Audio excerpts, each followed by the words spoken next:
सतनाम जोहार वाहेगुरु जी का खालसा वाहेगुरु जी की फतेह। जय भीम नमो बुधाय। वॉइस ऑफ मानवता चैनल देख रहे सभी दर्शकों का बहुत बहुत स्वागत है। मैं हूं जगदीश सिंह सुखामी। आज हमारे साथ वॉइस ऑफ मानवता चैनल में खास मेहमान हैं। उनका नाम है कामिनी पुरैना जी, जो रायपुर छत्तीसगढ़ भिलाई से रहने वाली हैं और वो एक कवि और रचनाकार, एक साहित्यकार भी हैं। तो आज की खास मुलाकात में हम कामिनी पुरैना जी से उनकी जीवन परिचय के बारे में, उनके साहित्य के बारे में हम विस्तार से आज 40 मिनट उनसे चर्चा करेंगे। और आज की खास गुफ्तगू में हमारे साथ मुलाकात करने के लिए वॉइस ऑफ मानवता चैनल अमेरिका इंटरनेशनल चैनल पे हमारे साथ इस मंच पे जुड़ चुकी हैं। तो सबसे पहले मैं कामिनी पुरैना जी का स्वागत करता हूँ वॉइस ऑफ मानवता चैनल में। बहुत बहुत स्वागत है कामिनी जी वॉइस ऑफ मानवता चैनल में। जी सर। जी सबसे पहले तो हम आपको बधाई देते हैं आपकी रचना और आपकी इस लेखक और आपकी इस रचना के संदर्भ में। और दुनिया के विश्व के कोने कोने में आपकी रचना को, आपके विचारों को जानने के लिए हम आपके जीवन परिचय से शुरू करेंगे। तो सबसे पहले तो हम जानना चाहेंगे कि आपकी शिक्षा दीक्षा कहाँ से हुई, कितना आपका क्वालिफिकेशन है, और हम बारी बारी से आपकी पूरी पृष्ठभूमि पर चर्चा करेंगे और उसके बाद में हम आपकी रचना की ओर जाएंगे, आपकी लेखनी की ओर जाएंगे। इससे पहले हम आपकी बचपन की यादें, आपका जीवन, आपका शिक्षा दीक्षा, इस पर हम आपका परिचय आपके मुंह की, आपकी स्वयं की जुबानी हम सुनना चाहेंगे। तो कामिनी जी, हमारे दर्शकों को आप अपना जीवन परिचय से शुरू करें। बहुत बहुत स्वागत है। धन्यवाद सर मौका देने के लिए। मानवता चैनल पर जुड़े हुए श्रोताओं, दर्शकों, आयोजक मंडल पर और पटल पर उपस्थित सभी संत भाइयों को सादर नमन। जय सतनाम। मेरा जन्म जो है सर मुंगेली जिला से 15 किलोमीटर दूर फुलवारी कला गांव है, वहां पे हुआ है। मेरे पिताजी का नाम श्री शेर सिंह बंजारे हैं और मेरी माँ का नाम श्रीमती चंद्रवली बंजारे हैं। हम लोग 4 भाई बहन हैं, 2 बहन और 2 भाई। मेरे पिताजी 11वीं पढ़े हुए हैं और किसान हैं। वे चाहकर, थोड़ा घर में परिस्थिति अच्छी थी इसलिए वे चाहकर भी नौकरी नहीं किए और उनका सपना था कि हमारे जो 4 बच्चे हैं वो अच्छे पढ़े लिखे, अच्छे से आगे बढ़े, कोई डॉक्टर, इंजीनियर ये सब बने, ऐसा उनका सपना था। अपना नहीं कर पाए तो हम लोगों में सपना देखा करते थे। और उन्होंने हमारी प्राइमरी तक की शिक्षा मेरी गांव में हुई, गांव में पढ़ी। गांव में पढ़ने के बाद मैं अपने मुंगेली में आ गई अपने नाना नानी के यहाँ। वहां से नाना नानी के यहाँ से पढ़ने के बाद मैं जो है बिलासपुर में पढ़ी हूँ और बिलासपुर में मेरी बीए और डीएड, मेरी सर्विस भी बीच में लग गई थी तो डीएड कर चुकी हूँ। और मेरे पिताजी क्या है, दादाजी, मेरे दादाजी के पास 100 एकड़ जमीन था सर। मेरे पिताजी के पास अभी भी वर्तमान में 30-40 एकड़ जमीन है।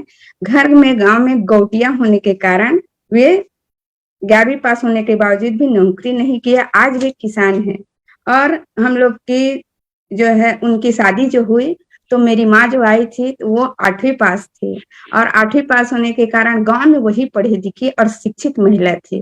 और जब मेरी एजुकेशन हुई, मेरी सर्विस लगी तो मैं गांव में पढ़ी लिखी और एक शिक्षित महिला बन गई और सर्विस करने लगी। लोग मेरे भाई बहन, भैया जी थे, उन लोग थोड़ा पढ़ाई में कमजोर थे, जिसके कारण वे पढ़ लिख नहीं पाए, ज्यादा तक नहीं पढ़ा पाए। मैं कछुए की तरह धीरे धीरे मैं आगे बढ़ते गई और मौसी को और मामी लोग को और अपने भाइयों बहन से आगे बढ़ गई।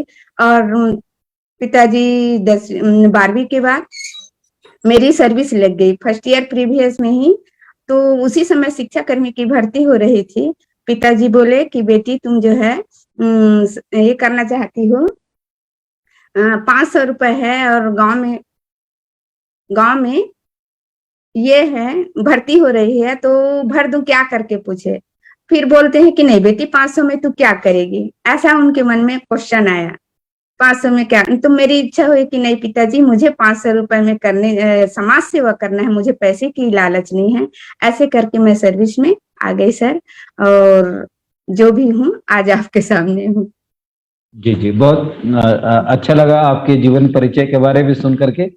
और जिस ढंग से आप एक छत्तीसगढ़ में कहा जाता है कि सतनामी समाज के परिवार में जमींदार और दाऊजी कहा जाता है, उस परिवार की आप बेटी हैं और उसका संस्कार भी आपकी बातों से झलकता है। तो हम चाहते हैं कि जो आपकी लेखनी की ओर, आपका जो रचना की ओर है, आपका रुझान कैसे हुआ है, इस पर हमारे दर्शकों तक अपनी बात रखें। इस पर जी आपका सर, रुझान कब से पैदा हुआ? जी मेरी लेखनी की तरफ तो रुझान पहले से नहीं था सर, बचपना से। मेरे कोई खानदान में कोई ये नहीं थे कवि या लिखने वाले साहित्यकार, कोई नहीं थे। मेरी माँ छोटा मोटा मुहावरा और कविता बोला करती थी, जी और मैं बचपन से थोड़ी सी घर का माहौल, थोड़ा पारिवारिक माहौल जो है, डर भय ऐसा वातावरण रहा सर। जैसे बचपना में भूत प्रेत की बातें किया करते थे, और कुछ जी जी किया करते थे। थोड़ी सी पिताजी है जो है गौटिया होने के कारण थोड़ी घर में भी थोड़ी झगड़ा माहौल कर रह जाता था, जिसके कारण थोड़ी सी मैं डरी सहमी दबी सी रहती थी, और जिसके कारण मेरी आस्था उस ईश्वर के ऊपर होती गई। और जैसे जैसे मेरी आस्था बढ़ी और मैं जो है भगवान पे विश्वास करने लगी, और जो छोटे छोटे कलाकार गांव में आया करते थे, उन कलाकारों की इसको सुन के, जैसे समय शास्त्री मैडम जो है जाती थी, उनका सुन के मेरे को तो अच्छा लगता था। मैं ध्यान से सुना करती थी, और ध्यान से सुनने के कारण मेरी इच्छा उस तरफ कैसे बढ़ी मैं तो नहीं समझ पाई, मैं बढ़ते गई, और इच्छा रुचि फिर धीरे धीरे मेरी जो है शादी हो गई। शादी होने के बाद मैं यहाँ घर गृहस्थी में पूरा उलझ गई। उलझने के बाद मैं एक समिति में जुड़ी, जागृति समिति हमारे भिलाई में है, वहां जुड़ी। जी वहां जुड़ी तो जुड़ने के बाद मेरे को लगा कि अपने समाज के प्रति मुझे जिज्ञासा होनी चाहिए, जानना चाहिए, ऐसे करके। तो मेरे समाज में अपने को कहीं पे साहित्य और कहीं पे कुछ पढ़ने लिखने को नहीं मिलता था। फिर धीरे धीरे मैं छोटी छोटी पुस्तकों को, और किसी किसी का कोई साहित्यकार है, कोई कवि है, उनकी रचना को मैं पढ़ना शुरू कर दी सर। पढ़ना शुरू जी करी, धीरे धीरे पढ़ने के बाद मेरे मन में इच्छा हुई कि अरे मैं भी तो लिख सकती हूँ ऐसा। और खाली समय का सदुपयोग करने के लिए मैं 2018 में जो अपने भिलाई में कवि साहित्यकार आए थे उन लोग, तो उनके आए थे और हमारे भिलाई में, तो उन्हीं के साथ मुझे रचना पाठ करने को मिला, और रचना पाठ करी। तब मेरे मन में इच्छा हुई कि मैं भी तो लिख सकती हूँ। उसी समय से 2018 से मैंने लिखना स्टार्ट करी सर। और मोती की तरह पहले से ही मेरी जिज्ञासा थी, मोती की तरह चुन चुन के रखती थी वर्डों को, पर सपने में भी नहीं सोची थी कि मैं साहित्य के क्षेत्र में लिख पाऊंगी या आगे बढ़ेंगे। जी जी, कामनी जी, हम चाहते हैं कि आपकी जो पहली रचना भिलाई में रही, या जिस मंच में आप पहली बार उपस्थित थे, जो आपका जो पसंद है या पहली लेखनी है, उसको हमारे दर्शकों तक आप बताने की कोशिश करें, और पढ़ करके, या जो भी आपकी रचना है हमारे दर्शकों तक लाए इसको। जी जी सर, मेरी पहली रचना थी जिसमें मैं बहुत डर रही थी। भुवन दास कोसरिया सर हैं, जो मुझको यानी कि मैडम आप बोलो, जैसे नाम बोलो, पर बोलो, आप डरो नहीं, घबराओ। हमारी जो प्रवृत्ति होती है सर, घर की महिलाओं को डरे समय से रखा जाता है, उनको आगे बढ़ने का मौका नहीं दिया जाता है, और कहा जाता है कि कहीं पे तुम बोलो, बेहिचक बोलोगे तो यही बोल रहे हैं कि अपने आप को जाने क्या समझती है, ऐसा बोलते हैं। तो उनको आगे बढ़ने के लिए हर कोई पीछे धकेलता है सर। तो मैं डरी थी।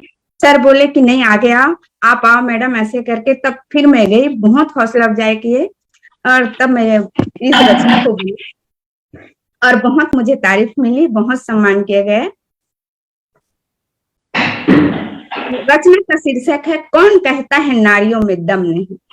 कौन कहता है नारियों में दम नहीं, अजमा कर तो देखिए हम भी किसी से कम नहीं। कौन कहता है नारियों में दम नहीं, अजमा कर तो देखिए हम भी किसी से कम नहीं।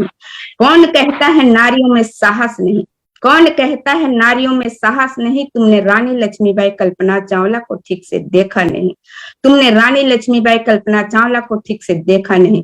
उनकी वीरता, उनकी साहसिकता को देख पाते तो नारियों का मजाक उड़ाते नहीं। उनकी वीरता, उनकी साहसिकता को देख पाते तो नारियों का मजाक उड़ाते नहीं, हमारी प्रेम त्याग समर्पण को हमारी कमजोरी समझने का भूल करते नहीं, हमारी प्रेम त्याग समर्पण को हमारी कमजोरी समझने का भूल करते नहीं। जिस दिन नारियां अपने पे आ जाएंगी, जिस दिन नारियां अपने पे आ जाएंगी, सर्वोच्च समझने वाले अपने स्थान पर टिक पाओगे नहीं, सर्वोच्च समझने वाले अपने स्थान पर टिक पाओगे नहीं। हमें गार्गी, मैत्रेयी, किरण बेदी, सानिया मिर्जा जैसी नारियों से सीखकर कुछ नया कर दिखाना है। हमें गार्गी, मैत्रेयी, किरण बेदी, सानिया मिर्जा जैसी नारियों से कुछ नया कर दिखाना है। घर के दहलीज घूंघट प्रथा को छोड़कर अपनी अलग पहचान बनाना है। घर के दहलीज घूंघट प्रथा को छोड़कर अपनी अलग पहचान बनाना है। हमें अपने अस्तित्व को मिटाकर, अपने अस्तित्व को मिटाकर रहना कोई नारी धर्म नहीं, अपने अस्तित्व को मिटाकर रहना कोई नारी धर्म नहीं, उनके एहसान तले रहना कोई बुद्धिमता नहीं। उनकी सोच को बदलकर हमें नारी प्रधान समाज बनाना है। हमें अपनी बहनों से सीखकर कुछ नया कर दिखाना है, हमें अपनी बहनों से सीखकर कुछ नया कर दिखाना है। नारी तो दया, करुणा, प्रेम, त्याग की मूर्ति होती है। नारी तो दया, करुणा, प्रेम, त्याग की मूर्ति होती है। पुरुषों की एक हंसी, एक मुस्कुराहट के लिए दिन भर काम करती है। पुरुषों की एक हंसी, एक मुस्कुराहट के लिए दिन भर काम करती है। उनकी मस्ती, उनका आनंद स्त्रियों के लिए खुशियों का पैगाम है। उनकी मस्ती, उनका आनंद स्त्रियों के लिए खुशियों का पैगाम है। उनके हृदय से निकला प्रेम उनके जीने का आधार है। उनके हृदय से निकला प्रेम उनके जीने का आधार है। हमारी इस प्रेम को हमारी कमजोरी समझ बैठे हैं, हमारी इस प्रेम को हमारी कमजोरी समझ बैठे हैं। इसलिए अपनी बहनों से कुछ सीखकर नया कुछ कर दिखाना है, इसलिए अपनी बहनों से सीखकर कुछ नया कर दिखाना है। पुरुषों का अविश्वास, कुतर्क, कुविचार हमें आगे बढ़ने देता नहीं। पुरुषों का अविश्वास, कुतर्क, कुविचार नारियों को आगे बढ़ने देता नहीं। अहंकार, घमंड, क्रोध उन्हें छोटा बनने देता नहीं। अहंकार, घमंड, क्रोध उन्हें छोटा बनने देता नहीं। नारियों के महत्व को स्वयं जानता है, नारियों के महत्व को स्वयं जानता है, पर इस बात को स्वीकार करता नहीं, हमें अपने शब्दों से नहीं, अपने कर्मों से आगे बढ़ जाना है। हमें कछुए की तरह बाजी मार जाना है, हमें अपने माँ बाप की बेटी नहीं, बेटा बनकर दिखाना है। हमारे लिए जो विचार है उन विचारों को बदल कर दिखाना है, हमें अपनी बहनों से सीखकर कुछ नया कर दिखाना है, इन्हीं रचना के साथ शुरुआत करी थी सर। जी, बहुत सुंदर। आपकी इस रचना ने समाज को एक हिला देने की एक क्षमता है और आपकी इस रचना में एक बहुत बड़ी ताकत है, लोगों के लिए प्रेरणास्पद है। बहुत बहुत शुक्रिया। हम आपकी और भी पहलुओं पर चर्चा करेंगे। आपकी रचना से पहले कुछ और भी आपसे बातें कर लें, क्योंकि आपकी रचना आपने पहली बार इस मंच में दिया और लोगों ने जब सराहा और सुना तो आपको एक अच्छा अनुभव भी हुआ होगा। और मुझे भी लगता है कि हमको भी आपकी ये पहली रचना सुन करके हमारे दर्शकों को काफी उत्साह मिल रहा होगा और नारियों के लिए एक प्रेरणा भरी आपकी ये रचना है। मैं दोबारा फिर से चाहता हूं कि इस रचना के बाद में आपके अंतरात्मा में, आपके मन में और जिज्ञासा बढ़ती गई होगी और अभी तक आप जितनी भी रचनाएं जो किए हैं इसके संदर्भ में आपकी सोच में कैसा परिवर्तन आया, इस पर हमारे दर्शकों तक अपनी बात रखें। सर, मैं इस रचना के बाद मैं आगे बढ़ती गई, उस साहित्यकार ग्रुप में जुड़ी और अपने बाबा जी के बारे में जानने की जिज्ञासा मेरी पहले की थी। पहले मैं छोटी थी तो बाबूजी से अपने बचपना में पूछा करती थी कि हमारे गुरु बाबा के क्या नाम है, पिताजी के क्या नाम है, उनके पिताजी के क्या नाम है, ऐसे करके 1-2 क्वेश्चन के बाद हमें आंसर मिलता था। फिर उनके पिताजी के क्या नाम तो बता नहीं पाते थे। और हमारे समाज के बारे में, मिनी माता जी के बारे में और बाबा गुरु बालक दास बाबा के बारे में, मतलब मैं क्वेश्चन का आंसर दे ही नहीं पाते थे। मुझे लगता था कि मुझे इस क्वेश्चन के आंसर ढूंढना है और मुझे जानना है अपने धर्म के बारे में। तो मैं ये साहित्यकार ग्रुप में जुड़ी, उन साहित्यकार ग्रुप में जुड़ी, उन भाइयों से जो धर्म मानती हूँ, उन भाइयों से मुझे बहुत प्रेरणा मिली, बहुत शिक्षा मिली और बहुत अपने बाबा के बारे में, जीवन के बारे में जानकारी हुई।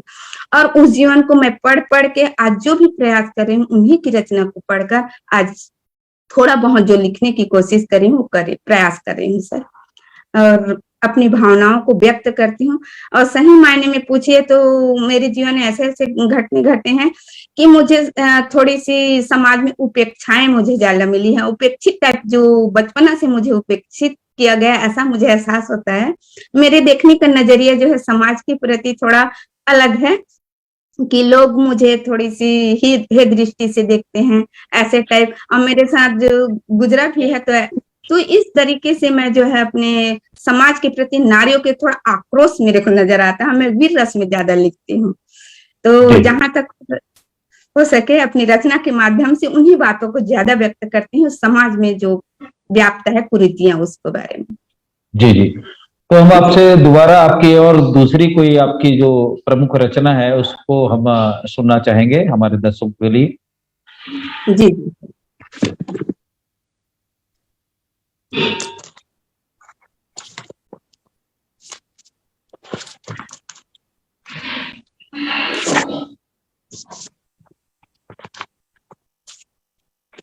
मैं जो है रचना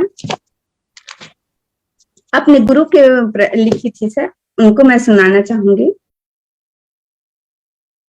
शीर्षक है, हे गुरु मेरे मन में ज्ञान की ज्योति जला दे। हे गुरु मेरे मन में ज्ञान की ज्योति जला दे। असत्य से घबराऊं नहीं, सत्य की राह दिखा दे। असत्य से घबराऊं नहीं, सत्य की राह दिखा दे। आओ गुरु मेरे मन में बस जाओ, सही गलत का फर्क बता दे। असत्य से घबराऊं नहीं, सत्य की राह दिखा दे। आओ गुरु मेरे मन में बस जाओ, सही गलत का फर्क बता दे। लोगों को सही राह दिखाऊं, लोगों को सही राह दिखाऊं, ऐसा मुझे पथ प्रदर्शक बना दे। हे गुरु मेरे मन में ज्ञान की ज्योति जला दे। हे गुरु मेरे मन में ज्ञान की ज्योति जला दे। मानव मानव एक समान, मानव मानव एक समान, जाति पाति ऊंच नीच का मेरे मन में भेद मिटा दे। मानव मानव एक समान, जाति पाति ऊंच नीच का मेरे मन में भेद मिटा दे। मेरे मन में ज्ञान की गंगा बहा दे। हे गुरु मेरे मन में ज्ञान की ज्योति जला दे। हे गुरु मेरे मन में ज्ञान की ज्योति जला दे। मैं भी पढ़ लिख कर ज्ञानी बनूं, मैं भी पढ़ लिख कर ज्ञानी बनूं, देश के विकास में भागीदारी बनूं। मैं भी पढ़ लिख कर ज्ञानी बनूं, देश के विकास में भागीदारी बनूं। अच्छा नागरिक होने का सबूत बनाऊं, अच्छा नागरिक होने का सबूत बनाऊं, ऐसा मुझे शिष्टाचार सिखा दे। हे गुरु मेरे मन में ज्ञान की ज्योति जला दे। हे गुरु मेरे मन में ज्ञान की ज्योति जला दे। अपने लिए न जीऊं, अपने लिए न जीऊं, हमेशा दूसरों के लिए जीऊं और मरूं। अपने लिए न जीऊं, हमेशा दूसरों के लिए जीऊं और मरूं। अहंकार घमंड क्रोध को छोड़ दूं, अहंकार घमंड क्रोध को छोड़ दूं, ऐसा मेरे मन में भाव जगा दे। हे गुरु मेरे मन में ज्ञान की ज्योति जला दे। हे गुरु मेरे मन में ज्ञान की ज्योति जला दे। आप मुझे शिक्षा दे, मैं औरों को शिक्षा दूं। आप मुझे शिक्षा दे, मैं औरों को शिक्षा दूं, ऐसा मुझे शिक्षक बना दे। आप मुझे शिक्षा दे, मैं औरों को शिक्षा दूं, ऐसा मुझे शिक्षक बना दे। आपकी बेटी होने का कर्ज उतारूं, आपकी बेटी होने का कर्ज उतारूं, ऐसे ज्ञान की बात बता दे। आपकी बेटी होने का कर्ज उतारूं, ऐसे ज्ञान की बात बता दे। हे गुरु मेरे मन में ज्ञान की ज्योति जला दे। हे गुरु मेरे मन में ज्ञान की ज्योति जला दे। जी, बहुत सुंदर रचना। और भी कुछ बचा है जी? रचना ही है सर जी, सुनाए सुनाए। मैं जो बुजुर्ग हैं, जो दुखों से परेशान हो जाते हैं और अपनी हिम्मत हार जाते हैं, उनके लिए भी रचना लिखी हूँ सर। कि जिंदगी में दुख आता है और दुख से हम लोग हताश हो जाते हैं, निराश हो जाते हैं और उदास होकर आज जो है नौजवान जो है, आजकल के बच्चे जो है, थोड़ा सा दुख पड़ने पर आत्महत्या जैसे बहुत बड़ा कदम उठा लेते हैं। तो मैं उन बच्चों से भी कहना चाहती हूँ अपनी रचना के माध्यम से, जिंदगी की दुखों से ना हार तू, जिंदगी की दुखों से ना हार तू, दुखों को नाव बना खुद पतवार तू। जिंदगी के दुखों से ना हार तू, दुखों को नाव बना बन जा खुद पतवार तू। बची है सारी जिंदगी तेरा, बची है सारी जिंदगी तेरा, हमेशा ही आगे बढ़ना बढ़ते ही जाना। बची है सारी जिंदगी तेरा, आगे ही बढ़ते जाना, बची है सारी जिंदगी तेरा, हमेशा ही आगे बढ़ना बढ़ते ही जाना। गिरना तो फिर उड़ जाना, अब हौसला ना हार तू, जिंदगी के दुखों से ना हार तू, दुखों को नाव बना बन जा खुद पतवार तू। जिंदगी के दुखों से ना हार तू। थोड़ा शीर्षक ही पढ़ी हूँ सर, पूरी रचना पढ़ी थोड़ा लेट हो जाए। बहुत शुक्रिया। आपकी रचना, एक एक रचना में एक बहुत बड़ी प्रेरणा और विचार छिपे हुए हैं। और मुझे लगता है कि आपकी ये प्रेरणा भरी जो लेखनी है वो हमारे छत्तीसगढ़ की नहीं है, अपितु पूरे देश और दुनिया के लिए, नारियों के लिए और अम, समाज में एक प्रेरक प्रेरणा के रूप में आपकी ये रचनाएं हैं। मैं आपसे फिर से आपकी व्यक्तिगत जीवन पर भी थोड़ी सी जानना चाहूंगा कि जिस ढंग से भिलाई के जो समाज के बुद्धिजीवी लोग हैं, समाज को संगठित करने की दिशा में, बच्चों को आगे बढ़ाने की दिशा में वहाँ सतनाम भवन भी बनाया गया है और समाज के महिलाओं को, समाज के बेटियों को पढ़ने लिखने के लिए जो न्यू जनरेशन है उनको आगे बढ़ाने की दिशा में भी आप लोग वहाँ पे काम कर रहे हैं। तो मैं चाहता हूं कि जिस ढंग से बाबा गुरु घासीदास जी ने नारी शिक्षा को लेकर, महिलाओं को लेकर, मिनी माता जी ने भी जो छत्तीसगढ़ में अभियान चलाया अपने संसदीय कार्यकाल में, उसको लेकर के आज के जो राजनेता है या जो जन नेता है या समाज के जो जनप्रतिनिधि हैं, उनमें भी कभी कभी खामियां हमें देखने को मिलती है। आज लाखों बेटियां पढ़ लिख करके बेरोजगार बैठे हुए हैं, लड़के बेरोजगार बैठे हुए हैं।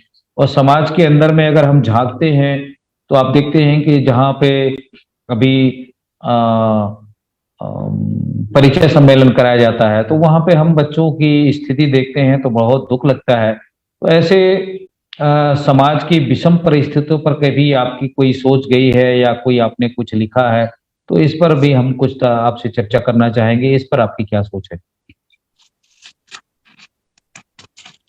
सर, मैं इसमें जो युवक युवती परिचय सम्मेलन होता है सतनाम भवन में, ये तो बहुत अच्छी पहल है सर। एक आज समस्या बन गई है लड़कियों के लिए, एक समस्या। पहले तो समस्या नहीं थी, आज लड़के लोग जो है, जितने लड़के हैं, लड़के बहुत पढ़ाई लिखाई में ध्यान नहीं देते सर।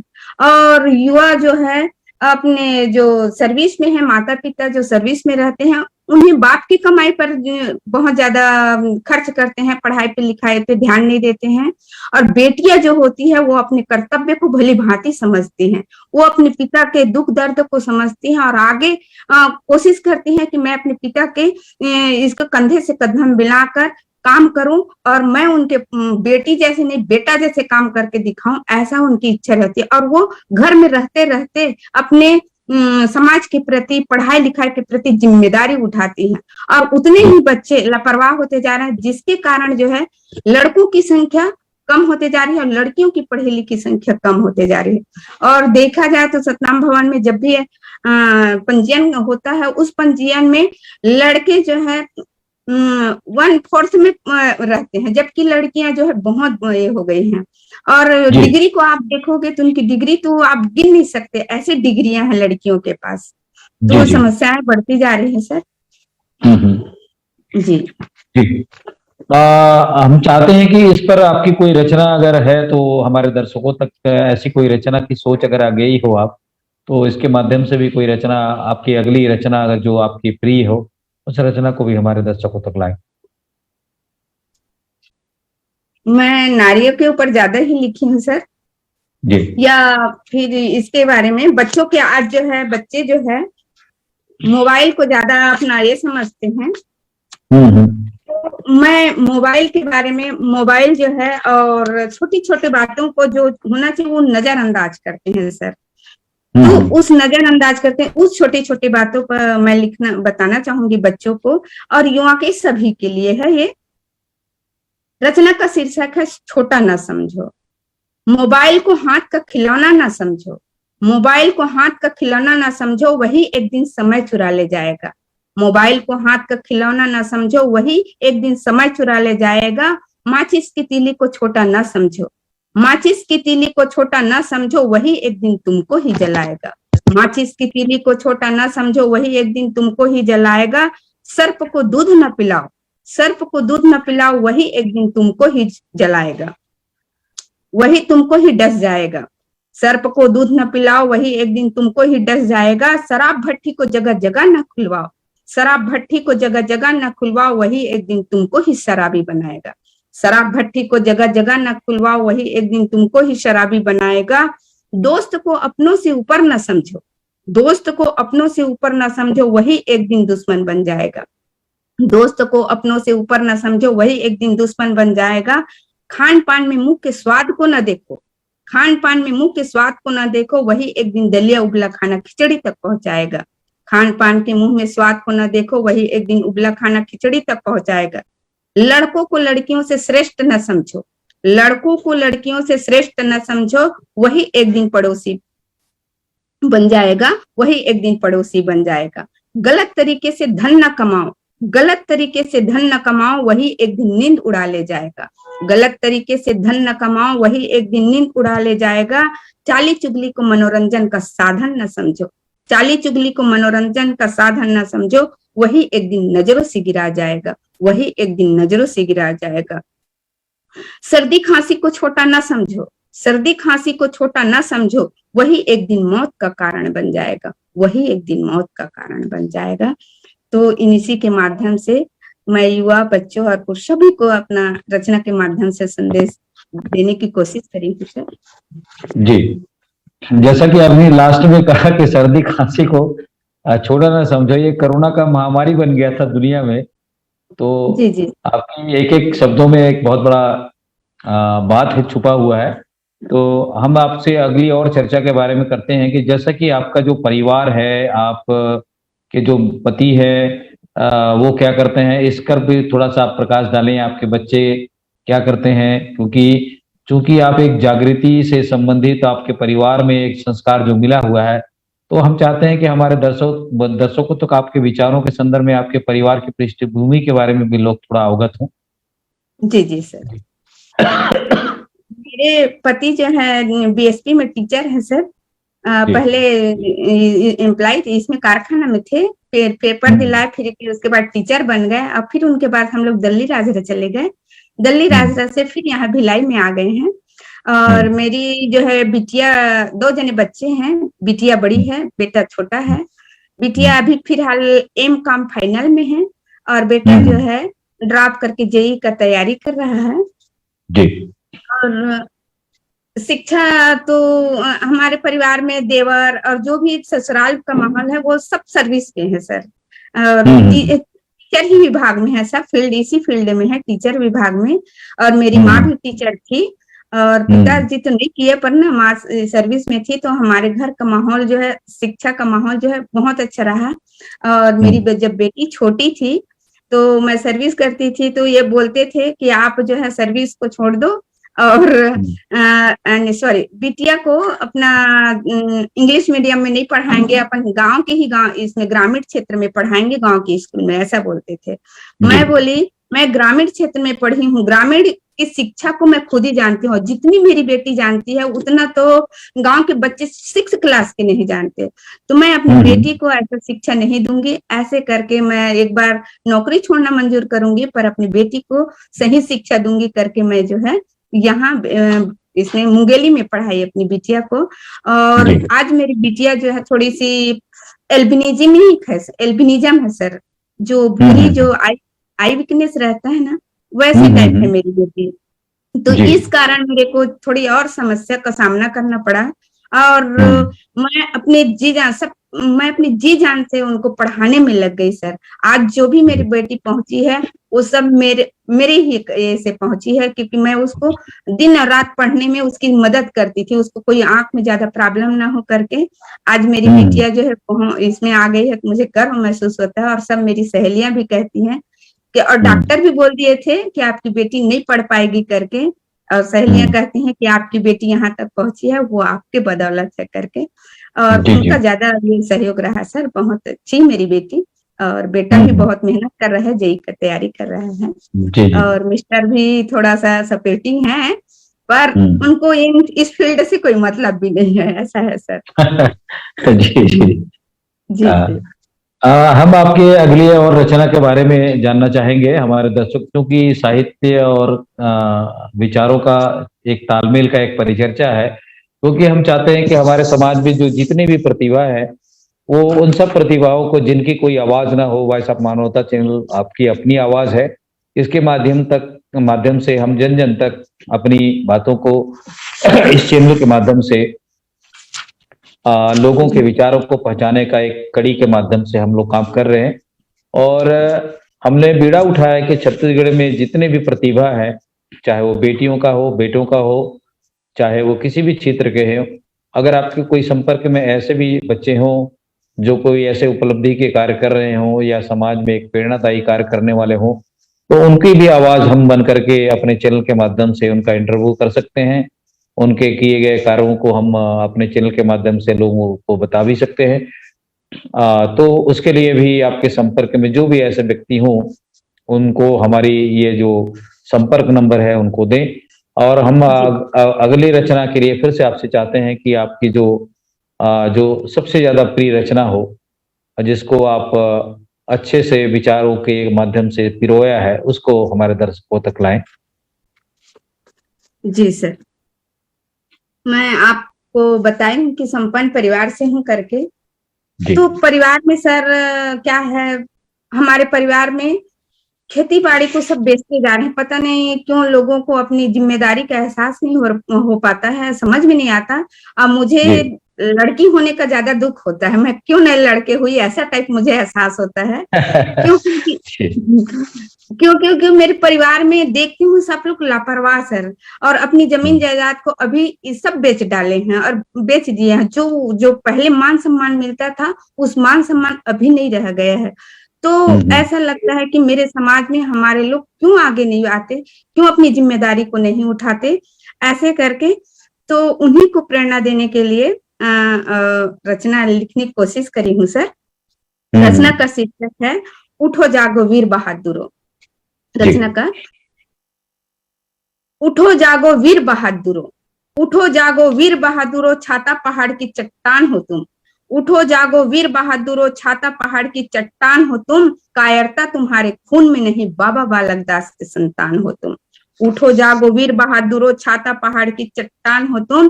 कायरता तुम्हारे खून में नहीं, बाबा बालक दास के संतान हो तुम। देखकर सतनामियों किसान मनुवादी कांपा करते थे, देखकर सतनामियों किसान मनुवादी कांपा करते थे। उनके आगे हथियार डालकर दूर भाग जाया करते थे।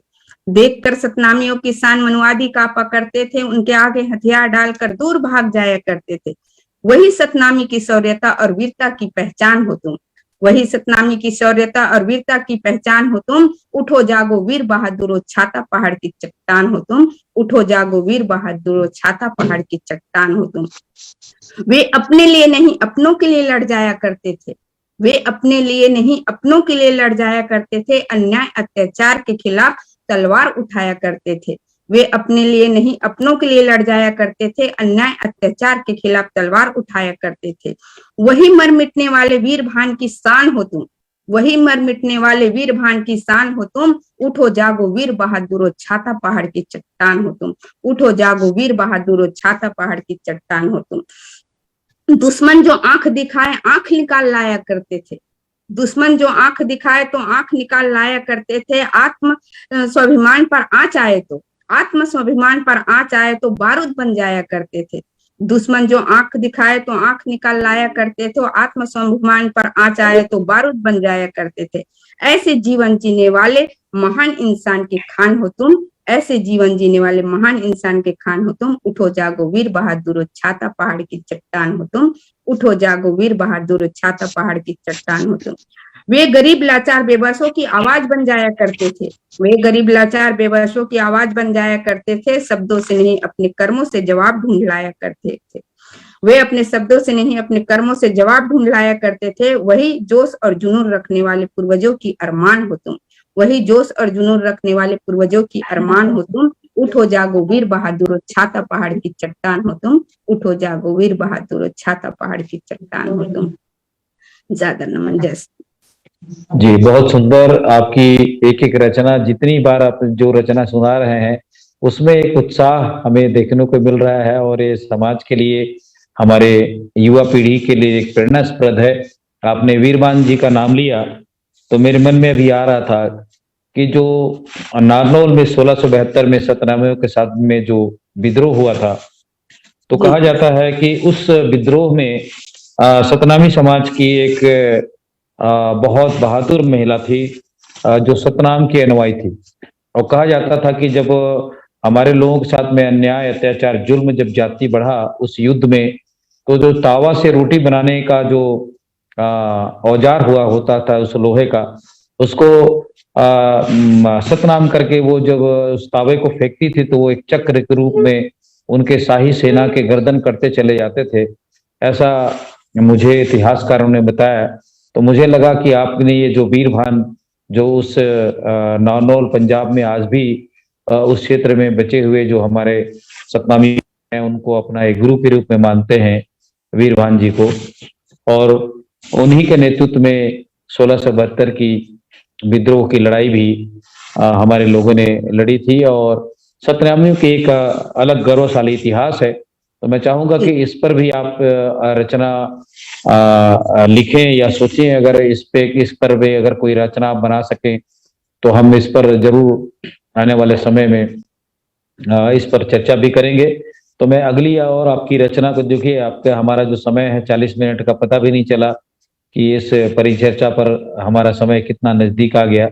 तो हम चाहते हैं कि फिर से इस पर कोई बाबा गुरु घासीदास जी की या बालक दास जी की वीरता पर कोई आपकी अगर प्रेरणास्पद रचना है तो हमारे दर्शकों तक लाएं, क्योंकि बाबा गुरु घासीदास जी के जो वीर पुत्र थे, राजा बलिदानी राजा के रूप में जिन्हें जाना जाता है, और उनकी हत्या भी कायरों ने जिस ढंग से की थी, तो अगर वो जीवित रहते तो हो सकता है हमारा समाज आज कुछ और नई मुकाम हासिल किया होता। तो मैं चाहता हूं कि उनके जीवन से संबंधित प्रेरणा कोई रचना हो तो हमारे दर्शकों तक रखें। रचना तो बहुत है सर, समय का अभाव है, और समय का अभाव इसलिए आप बोल रहे हैं तो मैं अपनी नहीं, समय का अभाव हमारे पास नहीं है। हम बारी बारी से आपके एपिसोड भी बना सकते हैं, लेकिन हम चाह रहे हैं कि जो हमारा जो समय है वो नजदीक आ गया है, आज का जो एपिसोड का समय है, ये मैंने कहा आपको जी। हाँ, तो मैं अपनी रचना के माध्यम से थोड़ा मुखड़ा मुखड़ा को ही बोलकर सभी बच्चों के लिए भी कहना चाहूंगी, महिलाओं के लिए भी, पुरुषों के लिए भी। तो दो लाइन अपनी माँ के लिए भी एक लाइन बोलना चाहती हूँ, क्योंकि मेरे लिए बहुत स्वागत है, अवसर है, मेरे लिए बहुमूल्य है सर। शायद सपने में भी नहीं सोची थी कि मेरा साक्षात्कार लिया जाएगा। मुझे इस योग मौका मेरे लिए अविस्मरणीय है सर, विस्मरणीय। तो मैं जो है लोगों से कहना चाहूंगी, आज हमारे संविधान को मिटाया जा रहा है, उस पर जी। रचना का शीर्षक है छीन लाओ तो बात बने। उठ खड़े हो जाओ अपने अधिकार के लिए, उठ खड़े हो जाओ अपने अधिकार के लिए तो कोई बात बने। उठ खड़े हो जाओ अपने अधिकार के लिए तो कोई बात बने, छीन लाओ अपने हिस्से के निवाले तो कोई बात बने। उठ खड़े हो जाओ अपने अधिकार के लिए तो कोई बात बने, छीन लाओ अपने हिस्से के निवाले तो कोई बात बने। एक होकर खड़े हो जाओ अपने आरक्षण को बचाने, एक होकर खड़े हो जाओ अपने आरक्षण को बचाने तो कोई बात बने। घर पर बैठे रहने और हाथ पे हाथ रखे रहने से कुछ नहीं होगा, घर पर बैठे रहने, हाथ में हाथ रखे रहने से कुछ नहीं होगा। निकल पड़ो बाबा साहब अम्बेडकर के बताए हुए रास्ते पर तो कोई बात बने। निकल पड़ो बाबा साहब अम्बेडकर के बताए हुए रास्ते पर तो कोई बात बने। न घबरा कर जियो, न शर्मा कर जियो, न घबरा कर जियो, न शर्मा कर जियो, निर्भय होकर निडर होकर शेर की तरह जियो तो कोई बात बने। न घबरा कर जियो, न शर्मा कर जियो, निर्भय होकर निडर होकर शेर की तरह जियो तो कोई बात बने। छीन लाओ अपने हिस्से के निवाले तो कोई बात बने। एक होकर खड़े हो जाओ अपने आरक्षण को बचाने तो कोई बात बने। दो लाइन में अपनी रचना के माध्यम से नारी शक्ति को भी जगाने के लिए कहना चाहूंगी, जो अपने अंदर की शक्ति को भूल चुकी है। नारी है तू नारी, अपनी शक्ति का सत्कार तो कर। नारी है तू नारी, अपनी शक्ति का सत्कार तो कर। बच्चों के समान जिल्लत भरी जिंदगी न जी। चल उठ जमाने से चुनौती स्वीकार तो कर, चल उठ जमाने से चुनौती स्वीकार तो कर। नारी है तू नारी, अपनी शक्ति का सत्कार तो कर। कल और आज में फर्क तो कर, कल और आज में फर्क तो कर। खिलौना समझकर खेल कर फेंक दिया जाता तुझे, खिलौना समझकर खेल कर फेंक दिया जाता तुझे। जल जाग चल जाग जमाने में अपना वजूद बनाने का हौसला अख्तियार तो कर। नारी है तू नारी, अपनी शक्ति का सत्कार तो कर। और मैं जो है सर बच्चों से भी कहना चाहूंगी, जो अपनी शिक्षा के को भूल रहे हैं, उनके आगे बढ़ नहीं रहे हैं, थोड़ी सी लापरवाही कर रहे हैं, तो बच्चों से कहना चाहूंगी, बिना मेहनत के इंसान कामयाब हो नहीं सकता बच्चों, बिना मेहनत के इंसान कामयाब हो नहीं सकता बच्चों, जो चलेगा मंजिल उसी को मिलेगी।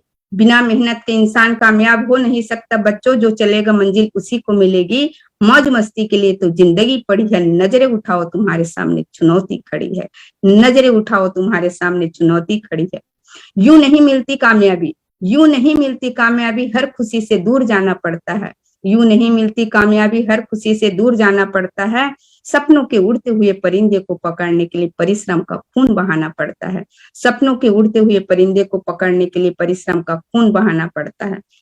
स्वयं तू पारस है, स्वयं तू पारस है, इसे स्वीकार कर। स्वयं तू पारस है, इसे स्वीकार कर, बुद्धि रूपी भोतवा हथियार को धार कर। स्वयं तू पारस है, इसे स्वीकार कर, बुद्धि रूपी भोतवा हथियार को धार कर। लक्ष्य तेरी स्वागत में खड़ा है, बस वहां तक पहुंचने का हौसला अख्तियार कर, बस वहां तक पहुंचने का हौसला अख्तियार कर। मैं समाज से भी कहना चाहूंगी, दुख कितनों भी आए, दुख कितनों भी आए, धीरज बनाए रखना। दुख कितनों भी आए, धीरज बनाए रखना। आंधिया कितनों भी रास्ता रोके, हौसला बनाए रखना।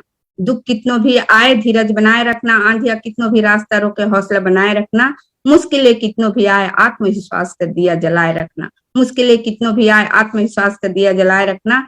कितनों भी ख्वाब टूटे, कितनों भी ख्वाब टूटे, स्वप्न सजोए रखना। कितनों भी देश विदेश चले जाओ, अपनी जन्म स्थली से ये लगाव बनाए रखना। कितनों भी देश विदेश चले जाओ, अपनी जन्म स्थली से लगाव बनाए रखना।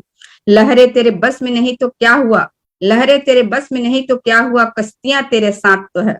लहरें तेरे बस में नहीं तो क्या हुआ, कश्तियां तेरे साथ तो है। अपने बाजुओं पर रख तू यकी पतवार तो तेरे हाथ में है। अपने बाजुओं पर रख तू यकी पतवार तो तेरे हाथ में है। डर डर के जीना इंसान को कमजोर बनाता है।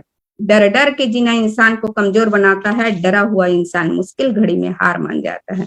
डरा हुआ इंसान मुश्किल घड़ी में हार मान जाता है। अपनी सहेलियां, अपने दोस्तों के लिए कहना चाहूंगी कि ए दोस्त पद और प्रतिष्ठा पाकर होना ना मगरूर। ए दोस्त पद और प्रतिष्ठा पाकर होना ना मगरूर। उन दोस्तों को भी, उन दोस्तों को याद रखना जो रहते हैं तुमसे बहुत दूर। उन दोस्तों को याद रखना जो रहते हैं तुमसे बहुत दूर। ए दोस्त तू हिम्मत मत हार, ए दोस्त तू हिम्मत मत हार, बस तू अपने सपनों को उड़ान दे। ए दोस्त तू हिम्मत ना हार, बस तू अपने सपनों को उड़ान दे। शब्दों से नहीं अपने कर्मों से पहचान दे, शब्दों से नहीं कर्मों से पहचान दे। बनना चाहे तुझे जैसा हर कोई, बनना चाहे तुझे जैसा हर कोई, ऐसा कोई प्रमाण दे। भर कर विश्वास अपने सपनों को अंजाम दे, भर कर विश्वास अपने सपनों को अंजाम दे। अपनी माँ के लिए भी 2 लाइन कहना चाहूंगी सर। माँ, आज मेरी माँ नहीं है। माँ तेरे बिना हर खुशी अधूरी है, माँ तेरे बिना हर खुशी अधूरी है। एक बार लौट के आजा माँ, तेरे बिना जिंदगी अधूरी है। एक बार लौट के आजा माँ, तेरे बिना जिंदगी अधूरी है।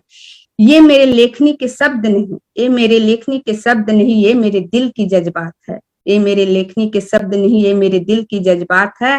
तू जहां भी रहे माँ, तू जहां भी रहे माँ, पहुंचे मेरी दिल की आवाज है।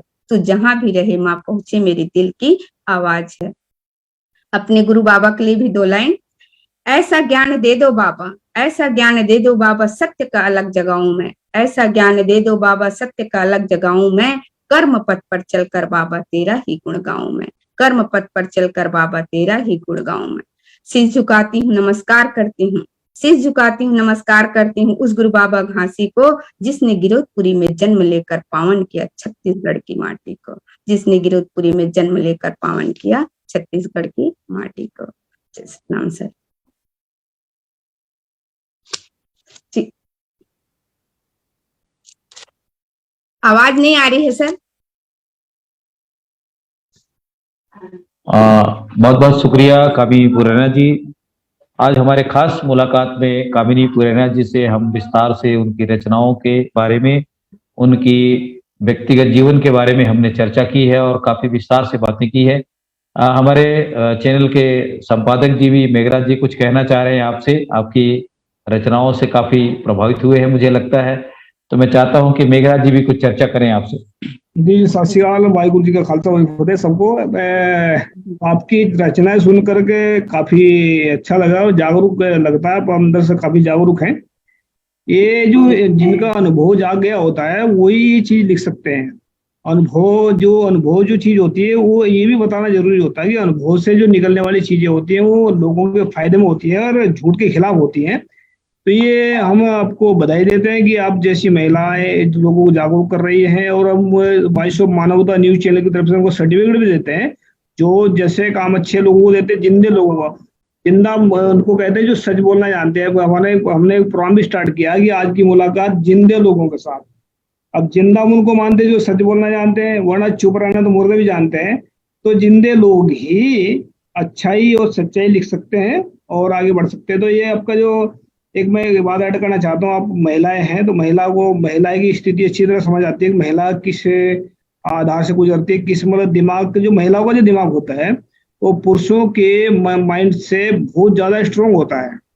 इंसान का जो माइंड दिमाग होता है इसके दिमाग से कहीं ज्यादा गुना ज्यादा स्ट्रोंग होता है, ताकतवर होता है। क्योंकि आपने देखा होगा कि महिला जिस चीज के ऊपर अड़ जाती है, चाहे वो गलत है या सही है, वो कभी पीछे नहीं हटती है। अगर ये सही दिशा में चल पड़े तो पूरे संसार को आजाद कर सकती है, अगर ये गलत दिशा में चली गई तो पूरे संसार को रख कर सकती है। वो आपने देखा सुना भी होगा कि महिलाएं अगर चाहे तो बर्बाद कर देती है, महिलाएं चाहे तो आबाद कर देती है। तो ये हकीकत भी है, ये हकीकत है। अगर महिलाएं जागरूक होती है परिवार में तो वो 4 पीढ़ियों को गुलामी से आजाद कर देती है। अगर महिला जागरूक नहीं है तो 4 पीढ़ियों को गुलामी धकेल देती है वो। तो महिला का जागरूक होना बहुत ज्यादा इंपॉर्टेंट है। तो सच्चाई और ईमानदारी ही इंसान को जागरूक करती है और झूठ और बेईमानी इंसान को मतलब बर्बाद कर देती है। तो मैं कामिनी जी आपको बहुत बहुत बधाई। हम आपको सर्टिफिकेट भी देंगे वॉइस ऑफ मानवता की तरफ से, और शुक्रिया। अच्छा ऐसे ही चलते रहे, शुक्रिया, धन्यवाद। जी धन्यवाद सर। बहुत मेघराज जी साहब आज के इस प्रोग्राम में उन्होंने भी अपने विचार साझे किए हैं, और हम आज के इस परिचर्चा को समाप्त करने से पहले कामिनी पुरेना जी ने अपना कीमती समय हमारे इस चैनल को दिया और अपने विचार साझे किए, और उनकी बहुत सुंदर रचनाओं को भी हमारे दर्शकों के माध्यम से, इस चैनल के माध्यम से रखा है। हम आने वाले समय में कामिनी जी के जीवन पर, उनकी रचनाओं पर फिर से भेंट मुलाकात करेंगे और उनसे चर्चा करेंगे। तो आज की इस परिचर्चा पर जो हुए चर्चा को, या इस महत्वपूर्ण खास मुलाकात को हम दर्शकों से चाहेंगे कि आप अपनी विचारों से हमें अवगत कराएं। अगर आपको पसंद आता है तो उसको लाइक करें, कमेंट करें और शेयर भी करें, क्योंकि हमारा ये जो चैनल है आप लोगों के लिए है। और ऐसे जो बिरले जो विचारवान होते हैं, ये साहित्यकार होते हैं, ये जो कवि है, जिनकी कोई आवाज मेन स्ट्रीम की मीडिया नहीं बन पाती है, या वो लोग बड़े बड़े लोगों की खबरें या वो दिखाने के लिए या पता नहीं किस टाइप से कौन सी खबरें उनको पसंद आती है, ये उनकी सोच हो सकती है। लेकिन ये 4th पिलर जो हमारा चौथा स्तंभ है, सोशल मीडिया, इस मीडिया के माध्यम से हमने आज कामिनी पुरेना जी को आमंत्रित किया और उन्होंने आज के इस परिचर्चा पे भाग लेकर हमारे इस कार्यक्रम को जीवंत बनाया है। तो मैं आज की इस परिचर्चा को यहीं समाप्त करता हूँ। सभी दर्शकों से सतनाम जोहार, सत श्री अकाल, और कामिनी जी का भी बहुत बहुत धन्यवाद, शुक्रिया।